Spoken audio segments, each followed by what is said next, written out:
I'm sitting in my office and looking out the window. The windsock looks pretty good. So I think it's going to be a good day to go fly in my 79 Mooney J, and I'll talk a little bit about cameras while I'm doing it. Differently. Hopefully you get it fairly well balanced before you turn it on. Then by hitting this button, on it goes.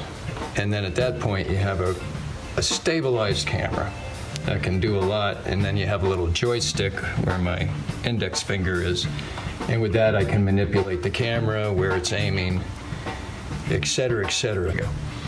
See how the lens inside the camera floats? It's doing the same thing as my beholder mount in this tiny little package. We're talking back in the day, this is a Kodak 16 millimeter camera. You put the film in here, you ran it through this gate, and believe it or not, you had to wind the camera by hand. You have different viewfinders for different lenses, so they can tell you what the lens is looking at. So that's kind of a simple primitive zoom, and still works. You can take single frames for time lapse. We used to attach little motors to this that would push it up for single time lapse frames, or you hold it down. Let's go take a look at what's out in the hangar. And we're going to walk over here for 4 people. Speed and efficiency. You can't do better than a Mooney 201.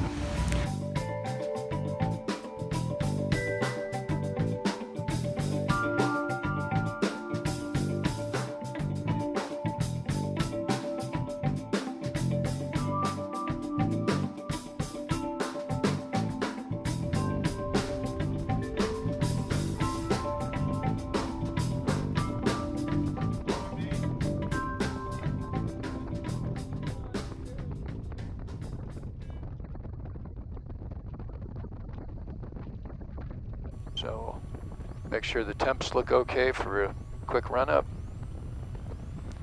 Doing everything here on the JPI. Okay, we put on takeoff flaps halfway down. Doors, windows are locked. Ram air is off. Just before we take off, we're going to hit the boost pump. Sky Acres, Mooney's taking the active 3.5 Sky Acres for westbound. And one of the features of 4 November is we can't see the other end. So somebody can always be taking off towards you.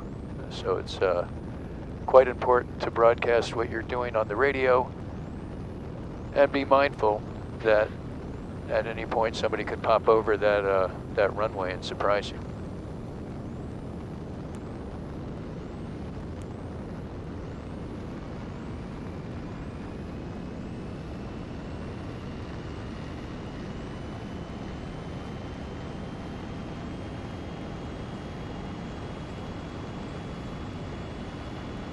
Rotation's about 60.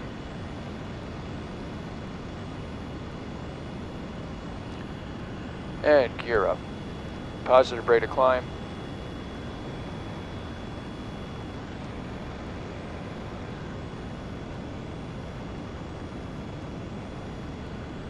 Dial back the RPM a little bit to keep the motor happy.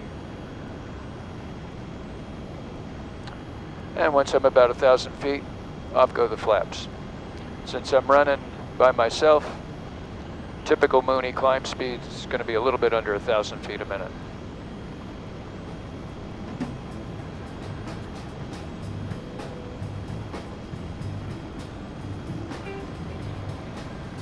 Pretty day.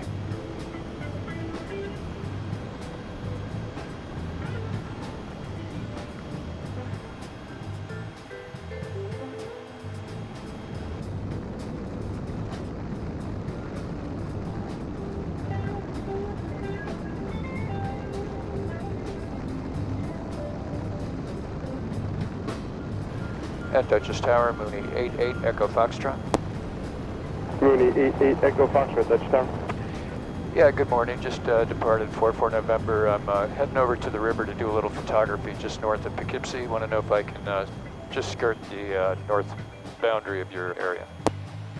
Mooney 8 Echo Foxtrot, Dutchess Tower, transition approved. Altimeter 3007, report clear to the west. 07 will report clear for 8 Echo Fox.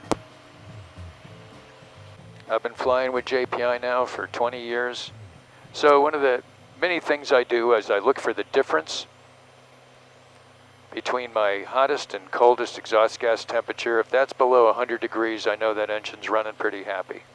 I keep an eye on my percent horsepower, and basically it starts flashing at me if something's wrong. I have an engine warning light, and if that starts flashing, I know immediately to check my JPI and see what's going on. And I'm navigating with my trusty WingX, which I've been using since it began. I think WingX is a great program, very, very helpful. And I can split the screen, which I really like, and I can make the lower screens traffic only, narrow it down, and then keep the higher screen with my overview for ADSB weather and whatever. Thing about the Mooney, there's many amazing things about this airplane. But you can run it on virtually no power. I'm running at 49% horsepower right now, burning 6 and change. And if I leave it alone, it will still be doing 120 knots. Once I gas it up, then I'll be doing 150 knots. At that, I'm burning 9.5.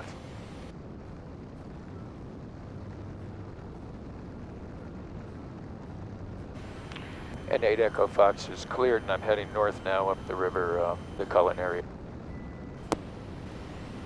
Mooney 8 Echo Foxtrot, frequency change approved. 8 Echo Foxtrot, thanks for your help. And down below we have beautiful Poughkeepsie. 5 Echo Delta over the river check now.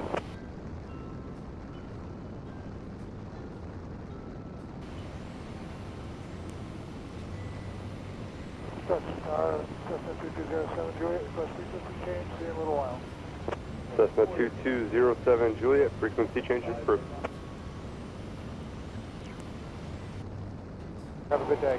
On the north, the second bridge is a railroad bridge built in the 1800s, closed to all traffic except people. People wake up and walk on it. From 9 Golf Tango, And it's become you can turn base, traffic follow. real benefit to our area. On about a It's almost 200 feet high. You feel like you're flying a plane when you're standing on that bridge. Turn right, taxiway. Runway 24. For 809 or 64 Dutchess Tower information, Zulu report 2 mile left base for runway 24. 2 miles left downwind 96. Well, 2 miles base 964.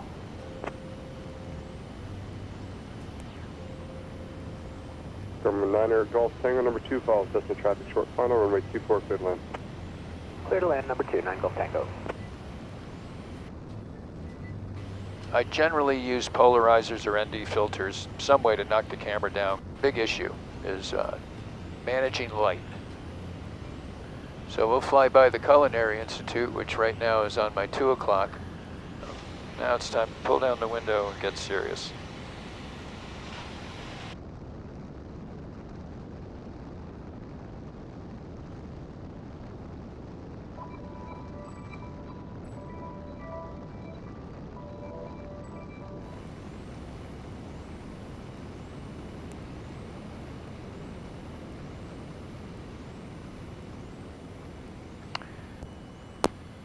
Mooney's midfield downwind 35 Skykers. You have a gear warning light and also a visual mechanical down on the floor, so you check both when you throw the gear down. So I got my picture, but when in the pattern back at 4-4 November, I noticed a truck on the runway doing some maintenance. Robinson, King Air 60 off of Romeo. I'm not sure what's going on. To the southwest will be landing runway Somebody's doing 02, something? 60 off of Romeo.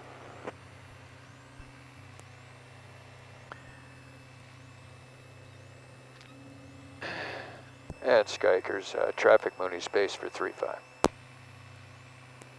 I called Unicom, but nobody was in.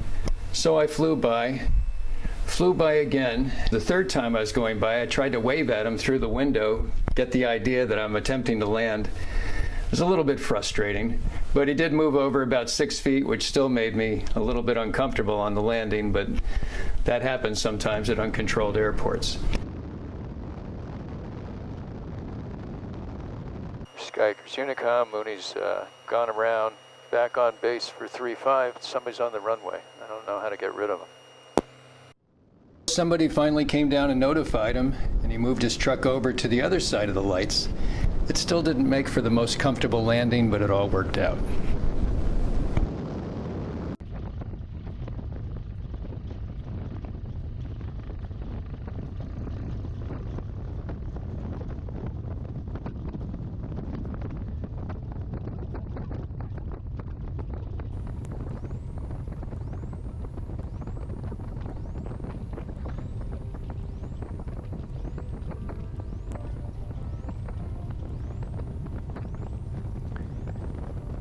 And unlike a normal airport, when you're private aviation, you can drive right into your garage. You just have to be careful.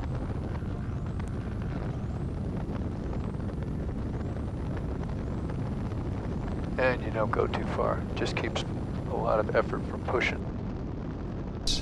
Anyway, thanks for taking this ride with me, and we'll do it again soon.